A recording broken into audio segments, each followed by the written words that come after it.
هیوادارم کە چاوپێکەوتەکە لەگەڵی کرد بگەڕێیتەوە سەرە و کتێبەی من. ساڵۆنی لاپەڕەنەوەی ناوەندی هەولێری مەکتەبی ڕاگەیاندنی یەکێتی نیشتیمانی کوردستان کۆڕێکی بۆ نووسەر و ڕۆژنامەنووس خەڵەب غەفور لەبارەی کتێبی لە توڵەی تووڵەوە بۆ ناوزەنگ چیرۆکی دامەزراندنی یەکێتی نیشتیمانی کوردستان ساز کرد. لە ڕاستیە کتێبی لە توڵەی تووڵەوە بۆ ناوزەنگ چیرۆکی دامەزراندنی یەکێتی نیشتیمانی کوردستان چیرۆکێکە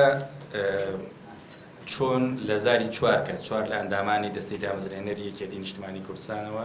گەڕاوەتەوە کە چۆن یەکێتی دامەزراوە و دواتر چۆن پەرەدراوە یاخود گەڕاونەتەوە بۆ قۆناغەکانی مێژووی سیاسی یەکێتی نیشتیمانی کوردستان لە شاخەوە بۆ شار و تا حکومڕانی و تاوەکو ئێستا. طبعاً ئەم کتێبە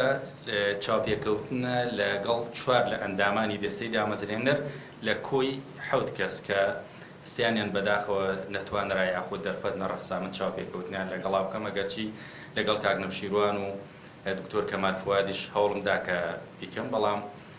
لە ڕاستیا دەرفەت نەبوو. کتێبی لە توڵەی تووڵەوە بۆ ناوزەنگ چیرۆکی دامەزراندنی یەکێتی نیشتیمانی کوردستانە جێرانەوەی مێژووی دامەزرانی یەکێتیە کە بەشێک لە دامەزرێنانی باسی دەستپێشخەریە مێژوویەکەی سەرۆکمان جەلال دەکەن. لەم چاوپێکەوتنانە دابەش کراوە بۆ چەند بەشێکی لەسەر ژیانی خۆیان ئاشنابوونیان بە سیاسەت خوێندنەوە دواتر چۆن لەگەڵ جەنابی مام جەلالە لە سووریایەکیان گرت چۆن باسی دامەزرانی یەکێتی نیشتیمانی کوردستانیان کرد چۆن بەیاننامەکەیان نووسیەوە و چۆن هەوڵیاندا ئەم بەیاننامانە جێبەجێ بکەن و بگەڕێنەوە بۆ شاخ و بەشێک لە ئەندامانی دەستەی دامەزرێنەر یەکێتیش بڕۆن بەرە وڵاتانی ئەوروپا بۆ ڕێخستنەوەی ڕەوەندی کوردی چونکە ئەو کاتە وەک لای هەموو لایەک ڕوونەکە بەهۆی نسکۆی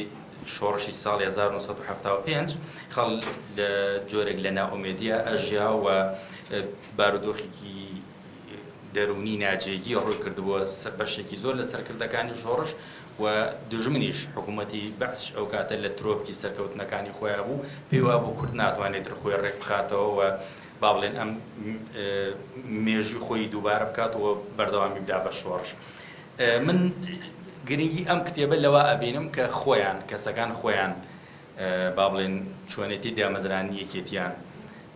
گێڕاوەتەوە منش پرسیاری ورد و بە دوواداچوونی وردم لەگەڵیان بەگەڕ خستۆ و دواتر بووە بە